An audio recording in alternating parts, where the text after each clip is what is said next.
नमस्कार, स्वागत है आपका। आप देख रहे हैं इंडिया बोल रहा है। मैं हूं आपके साथ विवेक शांडिल्य। यूक्रेन के रूसी राष्ट्रपति के घर पर हमले के बाद विश्व पटल पर तनाव चरम पर है। कल ही यूक्रेन के राष्ट्रपति जेलेंस्की ने अमेरिका में ट्रंप से मुलाकात की। पीस प्लान पर चर्चा हुई, लेकिन डोनबास और आर्टिकल 5 जैसी सुरक्षा की मांग पर सब कुछ उलझा हुआ है। और इसी बीच रूस पर ताबड़तोड़ 91 ड्रोन से यूक्रेन ने हमला कर दिया। हालांकि यूक्रेन कह रहा है कि यह हमला उसने नहीं किया है, लेकिन इस हमले के बाद पूरी दुनिया सख्ते में चली गई। क्यों?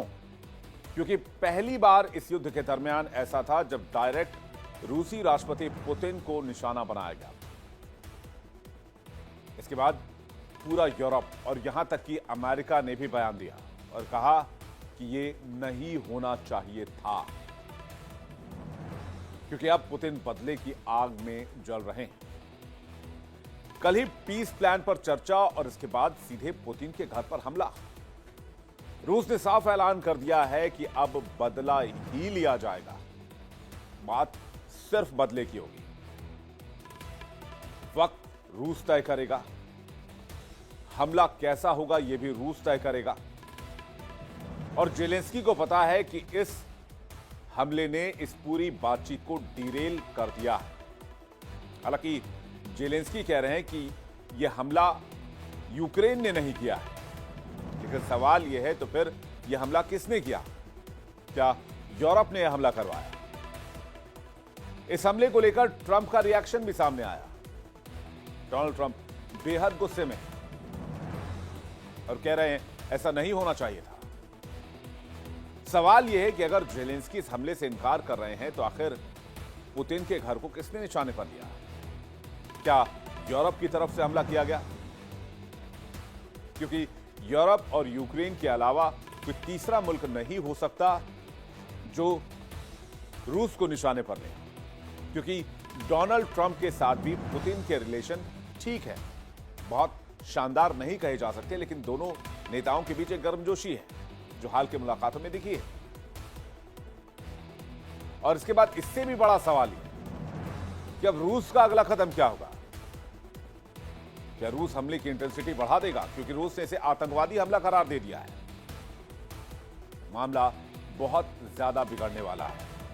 नया साल 2025 से भी खतरनाक होने वाला है। इस युद्ध के नजरिए से अगर देखें तो आज इसी मुद्दे पर सबसे बड़ी चर्चा ले। एक तरफ जहां रूस और यूक्रेन के युद्ध को रोकने के लिए, सीजफायर कराने के लिए दुनिया भर के बड़े बड़े लीडर्स पूरी ताकत लगा रहे हैं। कल ही यूक्रेन के राष्ट्रपति जेलेंस्की ने अमेरिका में ट्रंप से मुलाकात की थी। ट्रंप इससे पहले पुतिन से मिल चुके हैं। प्रधानमंत्री नरेंद्र मोदी कई बार अपील कर चुके हैं कि मामला युद्ध से नहीं, शांति और बातचीत के टेबल पर निकाला जाना चाहिए। पीस प्लान पर बातचीत हो रही है। डोनबास और आर्टिकल 5 जैसी सुरक्षा मांगों पर पेच फंसा हुआ है। लेकिन अचानक से मॉस्को से हिला देने वाली खबर आई, जिस खबर को सुनकर पूरी दुनिया दहल गई।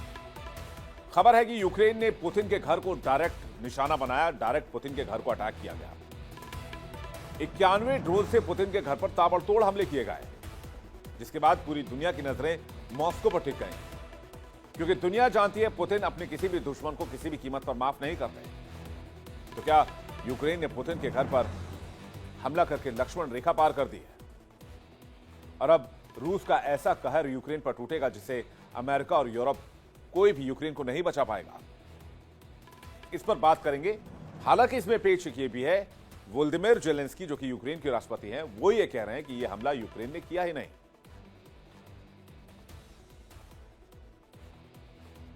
अब सवाल यह है कि यूक्रेन ने मॉस्को पर ड्रोन हमले किए, जिस बात से इनकार कर रहा है यूक्रेन, तो फिर यह ताबड़तोड़ 91 ड्रोन से पुतिन के घर को निशाना किसने बनाया? रूस दावा कर रहा है कि उसने 91 ड्रोन हवा में ही ध्वस्त कर दिए। एयर डिफेंस ने सबको डिटेक्ट कर लिया। ब्रायंस के पास 49 ड्रोन ध्वस्त किए गए। स्मोलेंस्क के पास 1 ड्रोन ध्वस्त किया गया। मॉस्को में 18 ड्रोन मार गिराए गए। नोवगोरोद में ड्रोन अटैक नाकाम किया गया, जिसकी संख्या 23 थी। इस हमले के बाद दुनिया सख्ते में है कि पुतिन का अगला कदम क्या होगा, अगला हथियार कौन सा होगा, क्योंकि दुनिया जानती है कि रूस के पास ऐसी ताकत है कि वो रातों रात यूक्रेन का सफाया कर सकता है। इसलिए सबके जहन में एक ही डर, एक ही सवाल, क्या जंग यहां से एक नया मोड़ लेने वाली है? और रूस ने पलटवार का ऐलान भी कर दिया है। सख्त शब्दों में कहा है हमले का लक्ष्य और समय तय है। हमले का जवाब केवल कूटनीतिक नहीं होगा, जो भी यूक्रेन ने किया उसकी कीमत उसे चुकानी होगी। रूस का यह जवाब न केवल सैनिकों के लिए चेतावनी है, बल्कि यूक्रेन और यूरोप, यहां तक कि अमेरिका के लिए भी चेतावनी है, क्योंकि पुतिन के घर पर अटैक से इस इलाके में भारी तनाव का माहौल फैल गया है और रूस सीधा धमका रहा है। लेकिन यूक्रेन के दावे अलग हैं। यूक्रेन कह रहा है कि रूस ने खुद हमला कराया, जिससे कि पीस टॉक हो ही न पाए, यूक्रेन पर हमले को जायज ठहरा सके। यूक्रेन हड़पना चाहता है रूस। पलटवार की जगह शांति वार्ता को पटरी से उतारने की कोशिश है। यूक्रेन भारी कीमत इसके लिए चुकाएगा। नए हमलों के लिए बहाना ढूंढ रहा है रूस। गौर करने वाली बात यह है कि 4 सालों की जंग के बीच ऐसा पहली बार हुआ है कि यूक्रेन रूस पर हमले के दावे से पीछे हट रहा हो। तो सवाल उठता है, क्या यह हमला वाकई यूक्रेन की सैन्य योजना थी या रूस ने खुद ही अपने ऊपर अटैक करवा लिया, जिसे अंतर्राष्ट्रीय स्तर पर यह कहा जा सके कि यूरोप और यूक्रेन रुकने वाले नहीं है, इसलिए रूस भी नहीं रुकेगा। इन दोनों थ्योरी को थोड़ा समझने की कोशिश करते हैं। पहली थ्योरी, रूस का खुद पर हमला। वजह 1, सबूत सार्वजनिक नहीं किए। वजह नंबर 2, वार्ता से पहले यह दावा आया। वजह नंबर 3, पहले भी इस तरह के आरोप लगाए जा चुके हैं। वजह नंबर 4, घरेलू समर्थन पुतिन के लिए और जमा करना। दूसरी थ्योरी, यूक्रेन की साजिश के पीछे की वजह क्या? वजह नंबर 1, यूक्रेन के पास ड्रोन कैपेबिलिटी काफी ज्यादा है। लंबी दूरी के ड्रोन उसके पास बहुत बड़ी मात्रा में है। पहले भी रूस पर उसने ड्रोन से हमले किए हैं। युद्ध में दबाव की स्थिति बनाया जाए, मनोवैज्ञानिक दबाव की रणनीति हासिल की जा सके। पुतिन के घर पर हमले से पहले दुनिया भर में हलचल मच गई। इस हमले का राजनीतिक असर भी है। यूक्रेन ने वैश्विक मंच पर अपनी ताकत दिखाई। रूस ने चेतावनी दी, लेकिन केवल सैन्य ही नहीं, कूटनीतिक मोर्चों पर भी दबाव बढ़ाने की रणनीति है। इसके बाद ट्रंप भी गुस्से में है, पीएम मोदी चिंतित हैं और पूरी दुनिया की नजर मॉस्को और कीव पर है। यानी यह हमला केवल फील्ड पर नहीं, वैश्विक राजनीति में भी हलचल मचा रहा है। इस हमले को लेकर दुनिया से अलग अलग रिएक्शन सामने आ रहे हैं। पुतिन के घर पर हमले की वजह से डोनाल्ड ट्रंप भी गुस्से में आ गए। पुतिन के घर पर हमले को खतरनाक बताया। डोनाल्ड ट्रंप ने कहा कि पुतिन के घर पर हमला करना ठीक बात नहीं है। और यार, ट्रंप ने यहां तक कहा कि टॉम हॉक मिसाइल नहीं देने का फैसला बिल्कुल सही था। पीएम मोदी ने भी पुतिन पर हमले को लेकर चिंता जाहिर की है और यह अपील की कि इस युद्ध में हिंसा नहीं, कूटनीति का रास्ता अपनाया जाना चाहिए। जबकि चीन ने कहा कि तनाव बढ़ाने वाली किसी भी कार्रवाई से बचना जरूरी है। इस हमले की दुनिया भर में आलोचना हो रही है। सवाल बड़ा यही है, क्या यूक्रेन का यह ड्रोन हमला केवल सैन्य ताकत दिखाने के लिए है या रूस को बैकफुट पर डालना चाहता है यूक्रेन? और क्या पुतिन और रूस इसे नजरअंदाज कर पाएंगे अगर यूक्रेन ने ही हमला किया है? क्योंकि ऑफिशियली यूक्रेन ने रिस्पॉन्सिबिलिटी नहीं ली है। या फिर इसके जवाब में पूरी दुनिया को झकझोर देने वाला अंजाम सामने आएगा।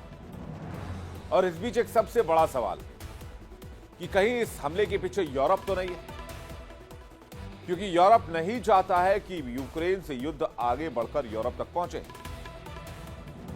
और अगर आज रूस यूक्रेन के 22% इलाकों को कब्जा कर बैठा है, तो अगला नंबर यूरोप का आने वाला है। यूरोप के नेताओं को यह बात पता है। जैसे कि यूरोप चाहता है कि अमेरिका, नेटो मिलकर रूस के साथ यहां फुल एंड फाइनल कर लें। इस बात को आगे ले जाने की आवश्यकता नहीं है, किसी सीज फायर की आवश्यकता नहीं। तो आखिरकार इस हमले के पीछे माइंड किसका है? इसी को समझने के लिए मेहमानों का एक बड़ा पैनल हमारे साथ जुड़ रहा है। कर्नल जयेश सोढ़ी, रक्षा विशेषज्ञ रिटायर्ड, हमारे साथ जुड़ रहे हैं। सीए डॉक्टर अमन चुग, भू राजनीतिक विश्लेषक, हमारे साथ जुड़ रहे हैं। डॉक्टर धीरज कौल, भू राजनीतिक विशेषज्ञ, अमेरिका से थोड़ी देर में हमारे साथ होंगे। संजीव श्रीवास्तव, विदेश मामलों के जानकार, इस वक्त हमारे साथ जुड़ गए हैं। आप सभी मेहमानों का बहुत बहुत स्वागत है और दर्शकों में आपका बहुत स्वागत करना चाहता हूं। पहला सवाल मैं संजीव श्रीवास्तव जी से आप ही से, आपने भी ये खबर सुनी होगी संजीव जी, तो आप भी चौंक गए होंगे, हैरत। मैं तो खुद चौंक गया कि पहली बार ऐसा हुआ कि पुतिन के घर को टारगेट कर लिया गया। अब सवाल यह है, यूक्रेन तो मना कर रहा है, लेकिन पुतिन बदला लेने से पीछे हटेंगे नहीं। तो इसके पीछे दिमाग किसका है, मास्टरमाइंड कौन है? विवेक जी, ये मैटर ऑफ सीरियस इन्वेस्टिगेशन है और इसको इन्वेस्टिगेट करना भी बेहद आवश्यक है।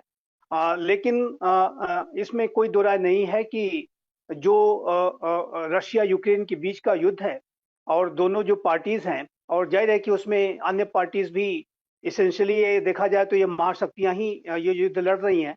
तो मेन जो पार्टीज हैं वो महाशक्तियां ही हैं और उनके बीच का जो मिसट्रस्ट है वो बहुत अभी ज्यादा है। जो विश्वास का जो संकट है वो बहुत गहरा है और जाहिर है कि ये युद्ध आज भी जारी है और इस युद्ध में हालांकि बातचीत करने के प्रयास जरूर चल रहे हैं, क्योंकि मिसट्रस्ट बहुत है। इसी वजह से जो कॉन्फ्लिक्टिंग पार्टीज हैं वो नेगोशिएटिंग टेबल पर तो आई हैं, लेकिन वो पोजीशन ऑफ स्ट्रेंथ को भी दिखाना चाहती हैं एट द सेम टाइम। और वो ये दिखाना चाहती हैं कि हम जो भी बातचीत करेंगे ताकत के साथ बात करेंगे। और हमने ये देखा था कि मारा लागो फ्लोरिडा में जब राष्ट्रपति ट्रंप और राष्ट्रपति जेलेंस्की के बीच में बातचीत चल रही थी, उस समय रशिया भी यूक्रेन पर हमले कर रहा था और उसके बाद ये रिपोर्ट आई कि जो राष्ट्रपति पुतिन के जो रेजिडेंसेस हैं उसके ऊपर हमले हुए हैं। तो मेरा ऐसा मानना है कि ये जो अपनी ताकत को दिखाने का जो रशिया यूक्रेन के बीच का जो एक कंटेस्ट चल रहा है और एक जो प्रतिस्पर्धा चल रही है, बातचीत भी करेंगे लेकिन ताकत के साथ बात करेंगे, कहीं से कम नहीं दिखेंगे, कहीं से कमजोर नहीं दिखेंगे। ये जो एक सेंस दोनों ही पक्षों के बीच का है वो ऐसे हमलों के लिए प्रेरित कर रहा है। और इसका सीधा कारण बहुत स्पष्ट है कि जो अभी विश्वास की जो बहाली है वो अभी तक नहीं हुई है और अभी भी जो है बहुत सारे पेचीदगी वाले जो क्वेश्चंस हैं वो उस पर सहमति नहीं बन पा रही है। टेरिटोरियल कंसेशंस के जो विषय है, सिक्योरिटी गारंटीज के जो विषय हैं, जपोरोजिया न्यूक्लियर पावर प्लांट के गवर्नेंस को लेकर के जो विषय हैं, अनेक ऐसे जो विषय हैं वो अभी भी अनएड्रेस्ड है, उसका कोई समाधान नहीं निकल पाया है। तो इसी वजह से मेरा मानना है कि जो ताकत के प्रदर्शन के तौर पर ही हमले किए सकते हैं। लेकिन इतना कहने के बाद मैं एक बात और कहूंगा कि चूंकि युद्ध है, इस युद्ध में हमने 4 साल में देखा है कि इंफॉर्मेशन वॉरफेयर भी बहुत हुई है। फॉल्स फ्लैग ऑपरेशंस की भी संभावना से इनकार नहीं कर सकते कि किसी स्टॉक्स को डीरेल करने के लिए एक साजिश के तहत भी हमला कराया जा सकता है। और इसी वजह से मैंने कहा कि इसके बारे में एक गहरी इन्वेस्टिगेशन की आवश्यकता है और जो भी पार्टी, जाहिर है कि सभी इस समय सीज फायर के लिए प्रयास कर रहे हैं।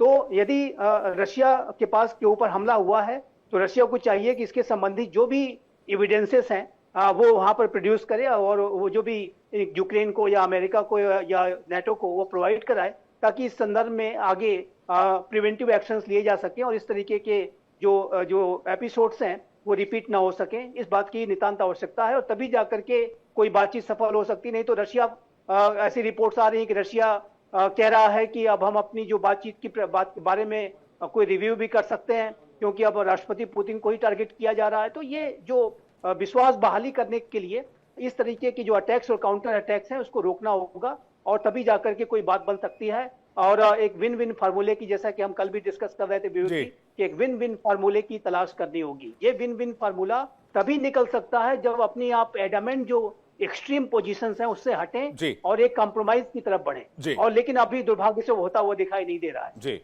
मैं चुग साहब के पास आ रहा हूँ, थोड़ी सर उसके बाद आपके पास आ रहा हूँ। चुग साहब, क्यों यूक्रेन ऐसा करेगा? मतलब वो या तो अटैक करेगा या नहीं करेगा, और इस रीजन में या तो यूक्रेन या फिर यूरोप के किसी देश से अटैक हो सकता है, पॉसिबिलिटीज जहां तक हैं। लेकिन रशिया का कहना है कि यूक्रेन ने ही अटैक कराया है, तो उनके पास कुछ एविडेंसेस होंगे कि ये ड्रोन्स कहां से चले, कहां से ओरिजिनेट हुए, कहां तक पहुंचे, किन किन इलाकों में गिरे। कुछ डिटेल्स मैंने भी अभी शो में बताई है। चल क्या रहा है, पर्दे के पीछे का खेल क्या है? नमस्कार है जी, जय भारत है। जय भारत। पर्दे के पीछे का खेल पर्दे के पीछे के लोग ही करते हैं, जिसको मैं हमेशा कहता हूं अदृश्य राज, यानी कि डीप स्टेट। इसको आराम से समझते हैं। और मैं हमेशा कहता हूं कि जो आज का जो जियो पॉलिटिक्स जो फ्रेमवर्क होता है उसमें हमेशा थोड़ी हिस्ट्री होती है, थोड़ा इकोनॉमिक्स होता है, तो ही समझ आएगा पूरा जियो पॉलिटिक्स की क्या होता है। इसमें यूक्रेन को सेंटर बनाया गया था क्योंकि वहां पे कई तरह के वायरस लैब्स शुरुआत करे गए थे अगेंस्ट रशिया, एंड जिसके लिए रशिया को समझ आ रहा था कि ये वायरस लैब्स जो क्रिएट करे जा रहे हैं उसके ऊपर मेरे को अटैक करना पड़ेगा, नहीं तो वन फाइंड ये वायरस लैब्स जो हैं वो सारे रशियन पॉपुलेशन के ऊपर अटैक करेंगे, जो कोविड के आसपास जो प्लान चल रहा था। दूसरा, यूक्रेन जो है वो 10% of the world wheat production करता है और 25% ऑफ द वर्ल्ड एक्सपोर्ट करता है, सॉरी प्रोडक्शन नहीं, एक्सपोर्ट करता है। कई ऐसे देश हैं जो प्रोडक्शन करते हैं मगर एक्सपोर्ट उतने नहीं करते हैं। यूक्रेन एक्सपोर्ट करता है 10% of the world wheat and 25% of the world corn and soybean, जो कि वर्ल्ड में चाहिए। इसको थोड़े दूसरे एंगल से दे रहा हूं कि जो वेस्टर्न वर्ल्ड है डीप स्टेट के थ्रू क्या चाहता है कि आम लोगों को कह रहा है कि भाई साहब आप इंसेक्ट्स वाला प्रोटीन खाओ, एंड जो फार्म लैंड है उसके ऊपर कब्जा कर रहा है जो डीप स्टेट है। आप अगर बिल गेट्स को देखेंगे तो बिल गेट्स ने 22 million hectares of land USA में अक्वायर करी है, एंड वर्ल्ड ओवर कई कंट्रीज में डीप स्टेट के डिफरेंट डिफरेंट जो एजेंट्स हैं वो फार्म लैंड को अक्वायर कर रहे हैं। ये वैसा ही नैरेटिव है कि ये कई बार बड़े बड़े बैंक्स आके बोलते हैं गोल्ड सिल्वर गिर जाएगा, गोल्ड सिल्वर गिर जाएगा, और गोल्ड सिल्वर बढ़ रहा होता है। ऐसे ही ये कहते हैं फार्म लैंड की कोई जरूरत नहीं, इंसेक्ट्स वाला प्रोटीन खाओ, ऐसा वाला एक तरह से नैरेटिव दिया जाता है। अब इस नैरेटिव को थोड़ा पीछे चलते हैं कि ये गेम किसकी है। गेम ऐसा है कि जी यूएस जो है उसके सर पे हाथ यूके ने रखा था जब मॉनरो डॉक्ट्रिन पैदा हुआ था 1823 में, जब यूएस प्रेसिडेंट मॉनरो थे। एंड ये हम सब जानते हैं कि जो यूनाइटेड स्टेट्स ऑफ अमेरिका है, ये मेजरली जो टेरिटरी थी ये ruled and governed bye European Nations थे, इंक्लूडिंग स्पेन, पोर्तुगल एंड ऐसे कई कंट्रीज जिन्होंने पहले राज्य किया था। बाद में यूके इवॉल्व हुआ था। अब यूएस के ट्रम्प साहब ने रीसेंट स्टेटमेंट भी ये दी थी कि I am more concern about UK and Ireland and European Nations को उन्होंने बार बार एक ही चीज बोला है कि भाई साहब पे करो आपका डिफेंस के पर्सपेक्टिव में, तभी तुम्हारी मदद करूंगा। एंड ऑब्वियसली यूरोप को समझ आता है कि अगर यूएस बैकआउट करेगा तो यहां पे रशिया जो यूरोप के अंदर एंटर करेगा, लड़ेगा कौन? इसलिए एंटेंगल्ड कुछ इस तरीके से करो कि जो पीस टॉक्स है वो हो ना पाए, एंड कहीं ना कहीं इन्वॉल्वमेंट यूएस की भी लगी रहे। यानी कि यूएस के जो हथियार हैं जो नेटो के थ्रू जो रशिया के ऊपर अटैक कर रहे हैं, और आई एम श्योर ये जो ड्रोन्स जो अटैक हुए हैं कहीं ना कहीं आपको दिखेगा आने वाले समय में कि कहां से वो ड्रोन्स आए गए थे। यानी कि ये पूरा एंटेंगलमेंट, मैं हो सकता है नेक्स्ट बार मेरे को समय देंगे तो मैं इस पे मॉनरो डॉक्ट्रिन का एक क्लियर कट वर्जन, जो अभी रिसेंटली ट्रम्प की भी स्टेटमेंट आई है मॉनरो डॉक्ट्रिन के ऊपर, ये पूरा गेम अदृश्य राज्य का उस तरफ चल रहा है। एंड ऑब्वियसली थोड़ा हिस्ट्री को कनेक्ट करेंगे, फिर उसको पैसे के साथ लिंक करेंगे कि इकोनॉमिक फाइनेंशियल सिस्टम के तहत ऐसा क्यों चल रहा है, तो आपको थोड़ा और लिंकेजेस समझ आएंगे। जी, सोली सर का रिएक्शन चाहूंगा, उसके बाद मैं फिर बाकी पैनलिस्ट का रुख करता हूं। सोली सर, आप कैसे देख रहे हैं इस पूरे इंसिडेंट को? यूक्रेन तो हाथ खींच रहा, कह रहा मैंने नहीं किया है। पुतिन कह रहे हैं कि, या फिर रशिया कह रहा है कि भाई बदला ऐसा होगा जो शायद अभी तक देखा नहीं गया। और मुझे लगता है रशिया की कैपेबिलिटीज ऐसी हैं, मिसाइल्स उनके पास ऐसे ऐसे हैं, वो चाहे तो रात भर में पूरे यूक्रेन को साफ कर दें। जय हिंद विवेक जी। जय हिंद सर। ये मेरा सौभाग्य है कि मैं आपके न्यूज चैनल पर हूं और विख्यात को पैनलिस्ट के साथ हूं। एक प्रसिद्ध कहावत है कि प्यार और जंग में सब जायज है, everything is fair in love and war. जब 1 जून को इसी साल यूक्रेन ने रूस के 5 सैनिक हवाई अड्डों पे हमला किया और कई रूस के लड़ाकू विमानों को बर्बाद किया, तब यूक्रेन ने खुलेआम माना कि उसने ये कार्रवाई कराई थी, और रूस ने पूरे एविडेंसेस सार्वजनिक किए किस तरह से ये ड्रोन्स ट्रक्स के पीछे से निकले थे और उन्होंने कितने रूसी वायुसेना के लड़ाकू विमानों को बर्बाद किया। लेकिन ये जो अब सो कॉल्ड अटेम्प्ट हुआ है 91 ड्रोन्स के साथ, जिसमें राशिद पुतिन के घर में भी अटेम्प्ट हुए हैं, लेकिन इन सारे ड्रोन्स को गिरा दिया गया। इस अटैक में रूस ने क्यों नहीं सारा एविडेंस सार्वजनिक किया? जिसके दिल में कुछ काला नहीं होता है वो कहता है आइए आप मेरी सब चीज चेक कर लीजिए, मेरा ये सबूत है, ये मेरे साथ हुआ है। तो पहली बात तो ये स्पष्ट है कि ये जो हमला है ये यूक्रेन ने नहीं कराया। ये हमला रूस ने क्यों कराया है? ये हमला रूस ने उस वक्त कराया है जब अब जेलेंस्की और ट्रंप की चौथे दौर की बातचीत हो चुकी है, और ट्रंप ने बयान दिया है कि 1-2 मुद्दों को छोड़ के सारी मुद्दों पे सहमति हो गई है, 2-3 पेचीदे मुद्दे रह गए हैं।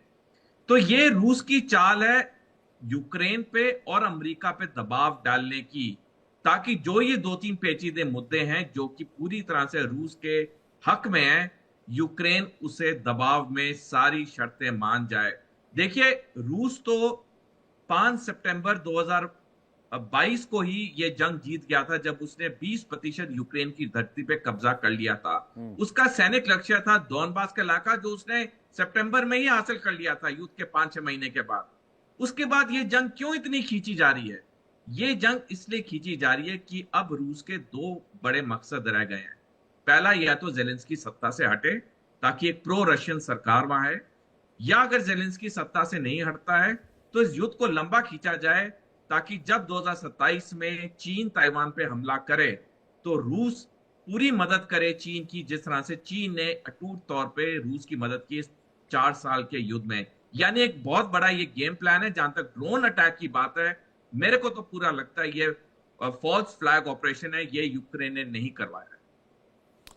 क्या संजीव सर आप इस बात से सहमत हैं? मेरे को थोड़ा सा वजन तो लग रहा है सर की बातों में, सर जिस तरह से इसको एंगल देने की कोशिश कर रहे हैं, क्योंकि अगर आज की तारीख में पीस डील होती है तो उसमें आर्टिकल 5 की सुरक्षा गारंटी पे सहमति ऑलमोस्ट बन गई है। जैसे ताइवान सिक्योरिटी एक्ट है, ताइवान सिक्योरिटी एक्ट में क्या होता है कि ताइवान सिक्योरिटी एक्ट में आप लोगों को पता होगा, दर्शकों की इंफॉर्मेशन के लिए बता दूं, ताइवान की रक्षा के लिए बाकायदा अमेरिका में कानून है। कभी भी ताइवान की संप्रभुता पर अटैक होगा तो अमेरिका उसको डिफेंड करेगा। अमेरिका में ये लॉ अमेरिकी संसद से पास हुआ है। ऐसे ही आर्टिकल 5 की गारंटी चाहिए, एक पर हमला मतलब सब पर हमला। इस पर सहमति ऑलमोस्ट बन गई थी डोनाल्ड ट्रंप की जेलेंस्की के साथ, जहां तक ये अनुमान लगाया जा रहा है। तो ये और ये बात डोनाल्ड ट्रंप ने भी कही कि 95% सहमति बन गई है। तो ऐसे में क्या रूस ने ही अटैक कराया, जो बात सोडी सर कह रहे हैं? क्योंकि इसमें रूस का नुकसान है। अगर आर्टिकल 5 की गारंटी मिल गई तो इसी बात को लेकर तो एक मुद्दा था कि भाई आप नेटो में नहीं जाएंगे, और वो कह रहे हैं हम 15 साल के लिए आपको गारंटी देने के लिए तैयार हैं। देखिए, सबसे पहले तो मैं फिर से उसको कहूंगा कि इसके बारे में एक सभी जो पार्टीज जो कि अभी इस बातचीत की प्रक्रिया में हैं, उन्हें एक इसको इन्वेस्टिगेट करना चाहिए और रशिया को एविडेंसेस शेयर करने चाहिए। रशिया अगर एविडेंस शेयर करने से अगर आनाकानी करेगा, जाहिर है कि उसके ऊपर शक गहरा होगा, जैसा कि अभी सोडी साहब ने कहा। तो ये जो पूरा विषय है, गंभीर विषय है, और इस तरीके से जो बातचीत की प्रक्रिया को डीरेल करने की जो साजिश के तहत भी, एक फॉल्स फ्लैग ऑपरेशन के तहत भी कोई इसे हमला करा सकता है। और ये जो हमला है वो अनेकों जगहों से हो सकते हैं। डीप स्टेट अभी हम डिस्कस कर रहे हैं, डीप स्टेट एलिमेंट्स इसी तरीके की कार्रवाइयों के लिए वो जाने जाते हैं, ऐसी साजिशों के लिए वो जाने जाते हैं। तो मेरा ऐसा मानना है कि ये जो पूरा विषय है गहरी तहकीकात का विषय है, और अभी यदि ये जो सभी पार्टीज नेगोशिएशंस को आगे अगर आपसे मैं इस सवाल को थोड़ा सा ट्विस्ट कर दूं, मान लीजिए कि कल को सीजफायर हो जाता है, तो किसका फायदा किसका नुकसान सीजफायर के बाद?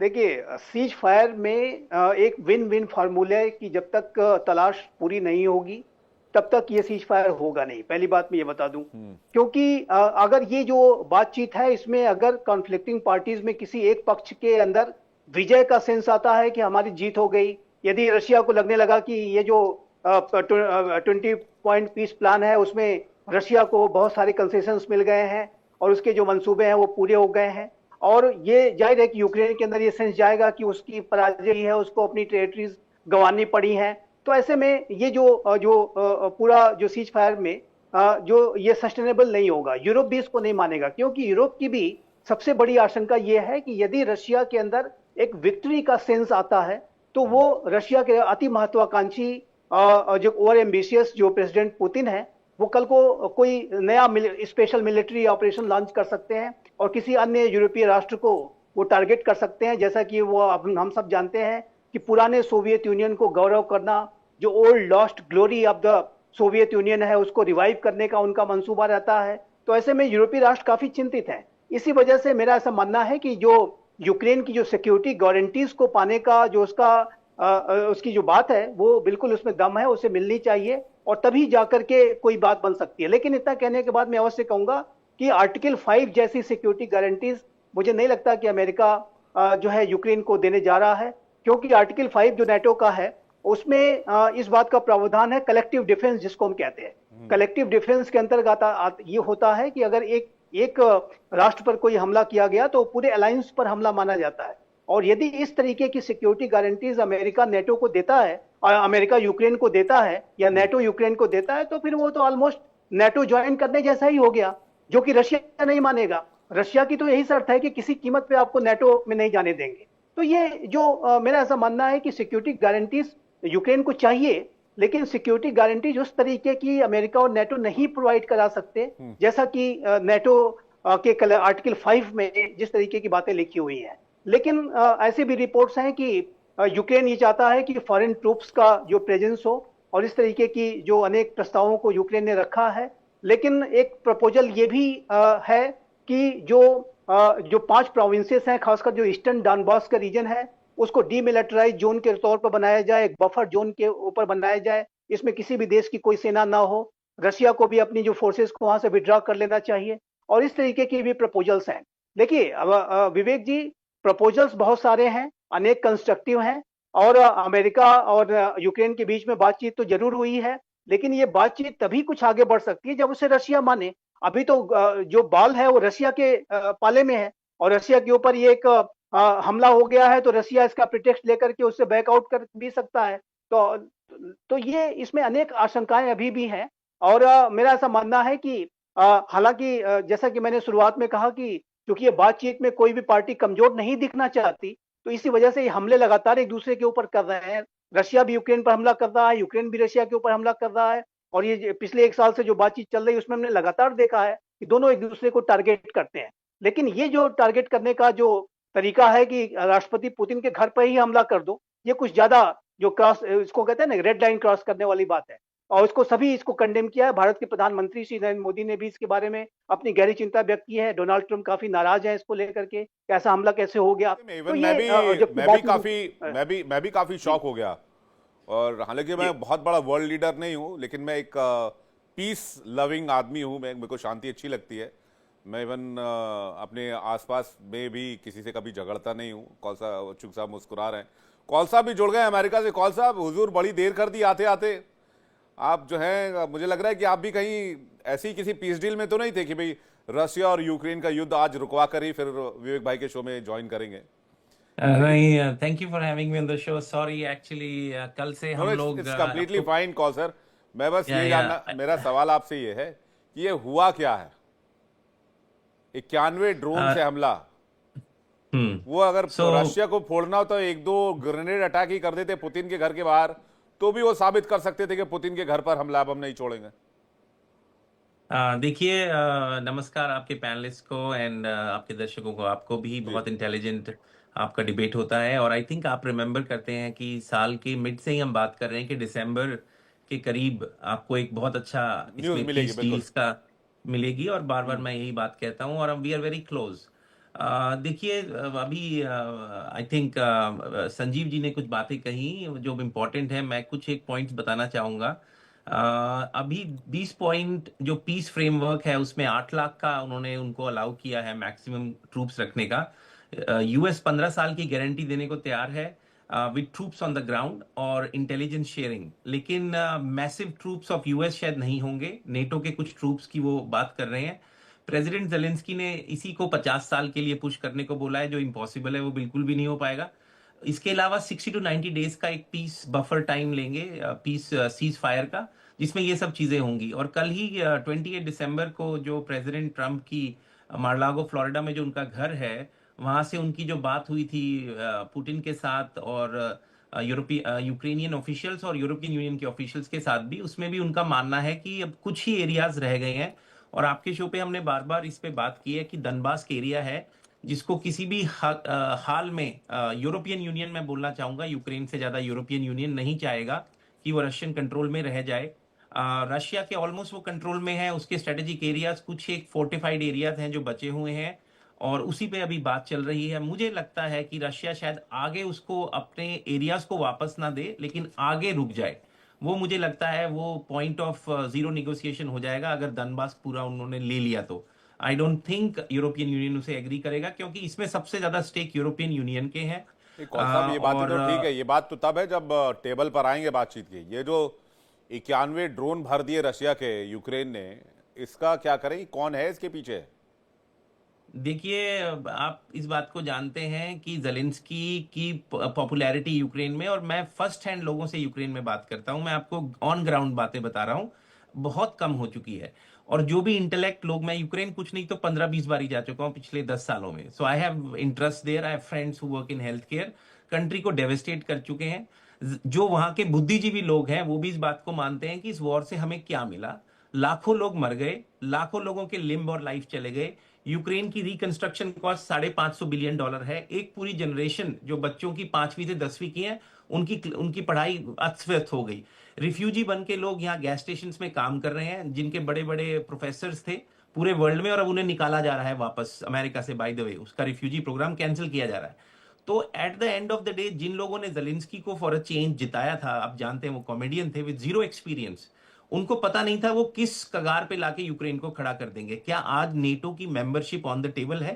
तो यूक्रेन को क्या हासिल हुआ इस सबसे? पहली बात तो ये, लैंड एक्स्ट्रा लूज कर दिया, लाइफ और लिम्ब गई। रशिया को भी कुछ हासिल नहीं हुआ वॉर में। यहाँ पे आपके डिफेंस एक्सपर्ट बैठे हैं, वो मुझसे ज्यादा जानते हैं।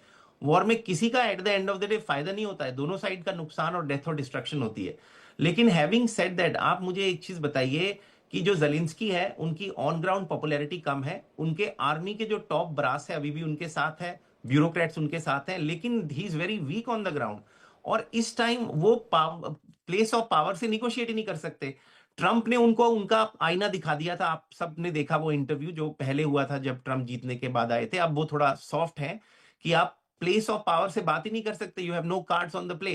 तो अब वो यूरोपियन यूनियन में भी कुछ फोर्सेस हैं जो इस वॉर को खींचना चाहती हैं, और वो चाहती हैं कि दनबास का एरिया रिटर्न हो, हम पावर की प्लेस से निगोशिएट करें। और ये जो अटैक्स आप देख रहे हैं, ये जेपोटाइज करने का तरीका है इस पीस डील को। और मुझे लगता है कि एनफ इज एनफ, ये समय आ गया है जब ये लड़ाई खत्म हो। और दूसरी बात, अगर आप रशिया यूएस रिलेशनशिप की बात करें, तो मैं जिस वजह से लेट हुआ उसका एक कोना इससे कनेक्टेड है, क्योंकि स्पेस और एस्ट्रॉइड माइनिंग के अंदर रशिया की जो एक्सपर्टीज है वो अमेरिका से भी कहीं ज्यादा है एस्ट्रॉइड माइनिंग में। और अभी 2 प्राइवेट कंपनीज उनके साथ करार करने को तैयार हैं। One of the areas is ये जो वॉर का चल रहा है, पर मैं आपको लिखित में देता हूं, 2026 में आप रशिया और अमेरिका टाइज बहुत अच्छे से बढ़ते हुए देखेंगे। It will be a very welcoming step for civilization. तो ये वॉर का जमाना है ही नहीं। जितनी जल्दी ये लड़ाई खत्म हो, दुनिया असली कंस्ट्रक्टिव काम पे लगे, उतना ही बेहतर है। हजारों यूथ मर रहे हैं वहां पे, हजारों यूथ हफ्ते के हिसाब से।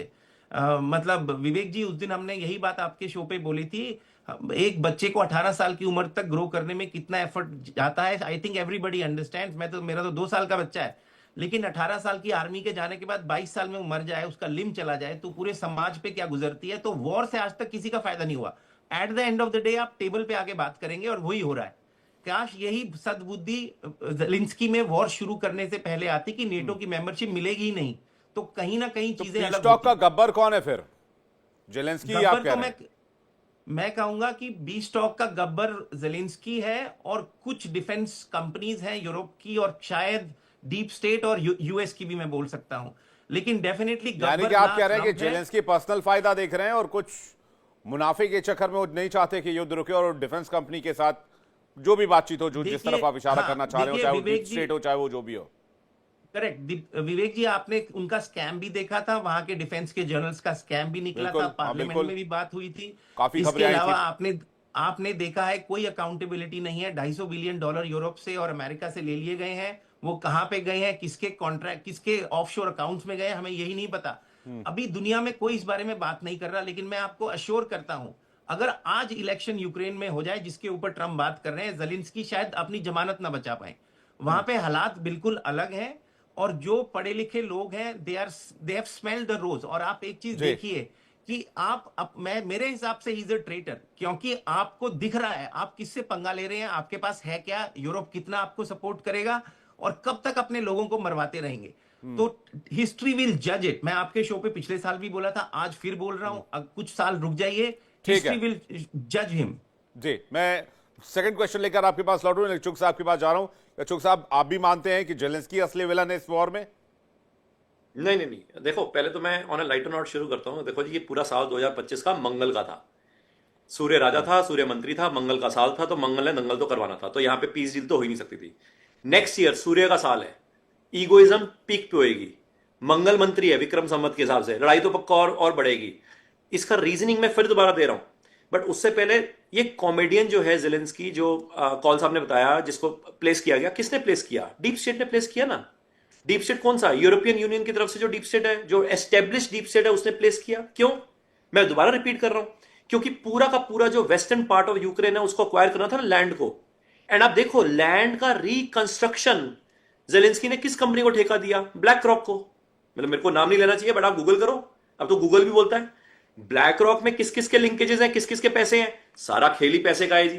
तो अगर आप मेरे को ये बोलो कि जी लोगों के लिम्स जा रहे हैं, लाइव जा रहे हैं, और ऐसा ये मैं और आप सोच सकते हैं, मगर वहां पे सॉरी टू से, मगर यूएस में 9/11 का अटैक भी अगर यूएस के कुछ लोग इन्वॉल्व करके अगर उसको अटैक करते हैं, और रैदर असली का अटैक भी नहीं हुआ कई टावर में, तो वो टावर ही नीचे ध्वस्त कर दिया और वहां पे तो प्लेन भी नहीं स्ट्राइक किया, तो ये भी तो एक गेम है। इसी को मैं दोबारा एक एंगल दे रहा हूं कि जहां पे सोडी साहब ने जिक्र किया कि बिल्कुल थोड़े महीने पहले जहां पे रशिया के अंदर अटैक हुआ, देखिए जी एक और पायदान निकला, जहां पे वो कहते हैं कि रशिया ने अपने पुराने हथियार खत्म करवाए ताकि अल्टीमेटली उसको एक बहाना मिले कि मैं फर्दर यूरोप के अंदर एनक्रोच करूं, पहुंचूं। पॉइंट ये जी, रशिया एक अलग alternative system of financial control है, एस्टेब्लिश डीप स्टेट यूरोप में बैठी है, न्यू डीप स्टेट ट्रंप उसका किरदार है जो यूएस से ऑपरेट कर रही है। अदरवाइज आप यूं समझो, मैं एक 2-3 मिनट में समझाने की एक बार फिर कोशिश करता हूं कि, लेकिन भाई साहब डोनाल्ड ट्रंप के बारे में आप थोड़ा सा सोच समझ कर बोलिएगा। सोशल मीडिया अकाउंट बहुत खंगाले जा रहे हैं, आपका नाम दिख गया अगर तो आपको अमेरिका का वीजा मिलना मुश्किल हो जाएगा। और ना लाइटर नोट में आपको बस ये एडवाइस करना चाह रहा था, बहुत ध्यान से देख रहे हैं आजकल सीआईए वाले हाँ, और मैं तो ये कह रहा हूं इमिग्रेशन कि वाले, ट्रंप साहब जो स्पेशली है, आईस एजेंट्स जो है, वो हो सकता है कि आपके अकाउंट्स को देखें और ये सब सुने, तो फिर आप कैसे जाइएगा अमेरिका फिर चुग साहब? देखिए पॉइंट ये है, मैं तो सिंपल ये कह रहा हूं, जो ट्रंप साहब है, न्यूली एस्टेब्लिश जो डीप स्टेट है उसका एक किरदार है, एंड ये सब ओपन है। ये सिर्फ मैं क्यों, यूएस के अंदर कई लोग अब तो जो जो जो अच्छे नामी ग्रामी उनको समझ आ रहा है, और ये तो पब्लिक डोमेन पे भी आ रहा है। इसी का एक एंगल दे रहा हूं। ट्रंप साहब की रीसेंट स्टेटमेंट मॉनरो डॉक्ट्रिन के ऊपर ट्रंप कॉरोलरी निकाली है। क्यों निकाली है?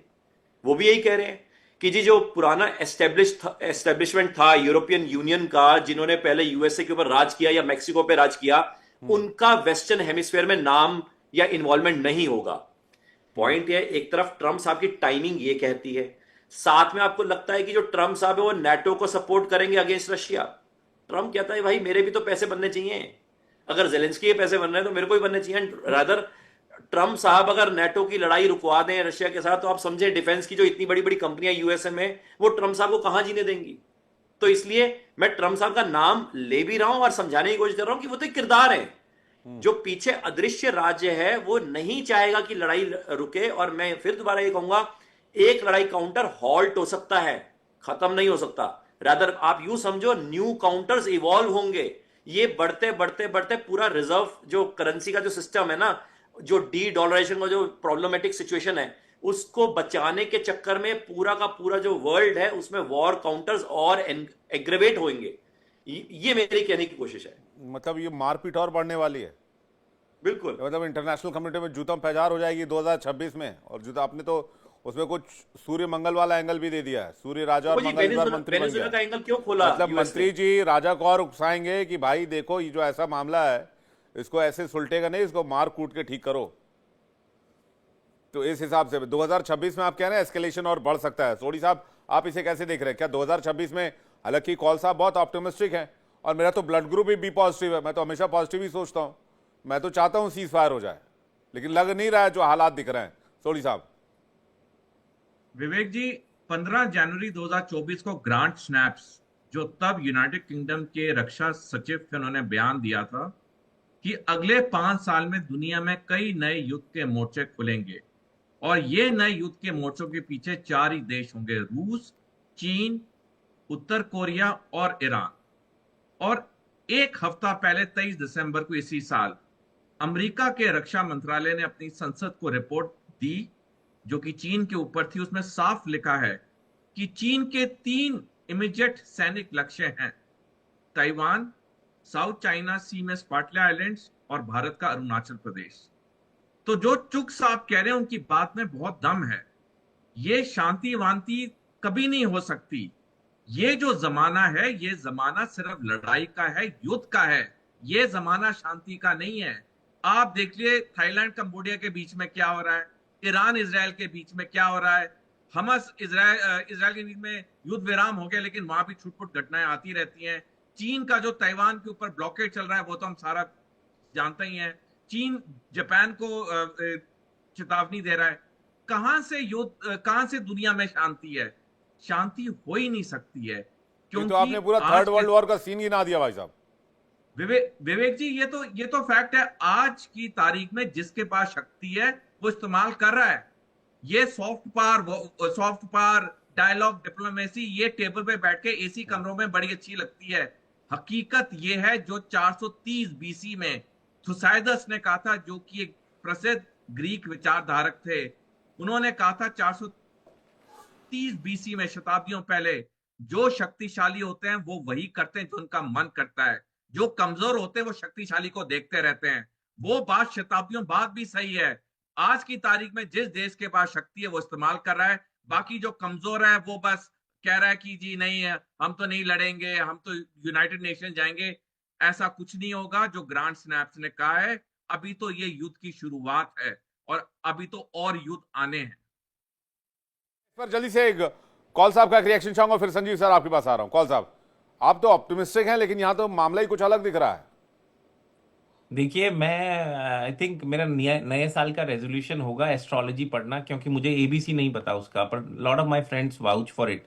स्टॉक मार्केट में भी मैंने सुने कई लोग इस पे बात करते हैं, बिकॉज मैं फाइनेंस फाइनेंशियल से, एस्ट्रोलॉजी बहुत बेहतरीन टर्म है एस्ट्रोलॉजी में। हाँ मैं जरूर इसको जी। पढ़ूंगा। एक्चुअली आई एम इंटरेस्टेड, मैं कीप लर्निंग।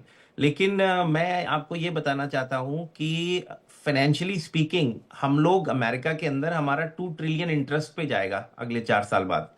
तो हमारे खुद के बहुत सारे दिक्कत, $38 ट्रिलियन का वो है, तो हम तो अफोर्ड कर नहीं सकते। साफ सी बात है, हम लोग वॉर वगैरह अफोर्ड कर नहीं सकते।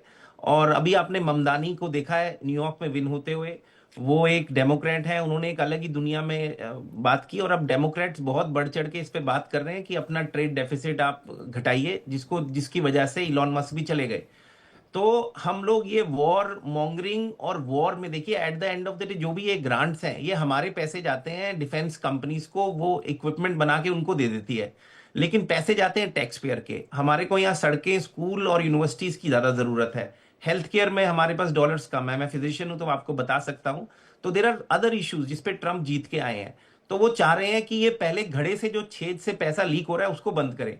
तो अननेसेसरी स्पेंडिंग जिसपे ट्रम्प, इलॉन मस्क ने भी बहुत काम किया, अपनी रिपोर्ट दी, उसको बंद करने की जरूरत है और रेवेन्यू बढ़ाने की जरूरत है। जिस वजह से शायद आप भी जानते हैं कि अमेरिका की one of the biggest industry 70s तक जो थी, 60s तक शिप बिल्डिंग थी, वो खत्म है, जीरो है। तो उस पर अब काम हो रहा है कि बड़ी बड़ी इंडस्ट्रीज कैसे वापस आए। रशिया के साथ हमारे एस्ट्रॉइड माइनिंग, जो कि तकरीबन 350 से $450 बिलियन का हम ग्रोथ प्रोजेक्ट देख रहे हैं 2031 तक, उस पर कैसे काम हो, हम लोग कैसे गैस एंट्रैपमेंट पे काम करें। और बहुत सारे एरियाज हैं जिसपे रशिया, क्योंकि रशिया को भगवान ने बहुत बड़ी संपदा दी है, बहुत बड़ा लैंड है, वेरी रिच, और उनके रेयर अर्थ भी हैं। तो मिलके हम लोग कैसे काम करें। तो हमारे इंटरेस्ट में इस टाइम सबसे जरूरी है कि ये वॉर रुके और रशिया के साथ अच्छे रिलेशनशिप हो। यूरोपियन यूनियन के साथ डेफिनेटली देयर इज अ खटास इन द इक्वेशन, जो मुझे लगता है समय के साथ जाएगी। लेकिन मैं इस बात से थोड़ा सा डिसएग्री करूंगा कि ये टाइम कंटिन्यूअस वॉर चलती रहेगी। लोग भी हैं दुनिया में, वो चुप नहीं बैठते। आपने देख लिया ममदानी को कैसे अगेंस्ट ऑल ऑड्स जिता दिया गया, क्योंकि वो बेसिक बातों पे बात कर रहे थे। और अब यहाँ की जो पॉलिटिकल एटमॉस्फेयर है वो भी ग्रोथ और जॉब क्रिएशन पे बात कर रही है। और हमारे सामने 4 बड़े एग्जिस्टेंशियल थ्रेट है। एक है job loss from AI, second is global warming, third is radical Islam जो टेररिज्म है, और ये जो लड़ाइयां चल रही हैं जो थर्ड वर्ल्ड वॉर को इंस्टिगेट कर सकती हैं। तो हमें इन चारों पे दुनिया के सभी देशों के लीडर्स को इस पे काम करना है। अगर काम नहीं करा तो थर्ड वर्ल्ड वॉर तो सबको दिख रही है, उसमें तो no brainer, that's a no brainer. लेकिन विवेक जी, क्या आप अपने बच्चों को third world war, nuclear war के थ्रू गुजारना चाहेंगे? नहीं। तो हम क्या कर रहे हैं? नहीं, मैं बिल्कुल आपकी बात से सहमत हूं, लेकिन एक्चुअली में हम पॉसिबिलिटी सिनारियो क्या है, क्या चीजें दिख रही हैं, हम उसको एक तरह से एनालाइज करने की कोशिश कर रहे हैं। हम तो वैसे भी बुद्ध की धरती वाले लोग हैं। करेक्ट, मैं जिन्होंने आपको एक पूरी सेकंड दुनिया में में बताता शांति हूं। का संदेश दिया। हम तो एक युद्ध वैसे सेकंड भी में नहीं बता- चाहते। हम तो आतंकवाद की मार झेलते रहे और हम डॉजियर सौंपते रहे 40-50 मैं 1 सालों मिनट में तक, बताता 60 हूं। सालों तक। एक मिनट में बताता वरना हूं। हमने तो अगर पाकिस्तान हमने साफ कर देना था भाई साहब, अगर हम वॉर मॉन्गर्स होते तो। आप तो समझ ही रहे हैं बात को, सारी बात तो शीशे की तरह साफ है। मैं आपको एक मिनट में रीसमराइज करके बोलता हूं, अगर दुनिया के लीडर्स ने एक्शन नहीं लिया तो मेरे को जो दिख रहा है, चीन चाइना ताइवान का कंफ्लिक्ट शुरू होने वाला है, जो मुझे दिख रहा है। रशिया यूक्रेन वॉर वर्सन होगी, कहीं न्यूक्लियर पॉइंट अगर इंस्टिगेट हुआ, डर्टी वेपनरी आएगी।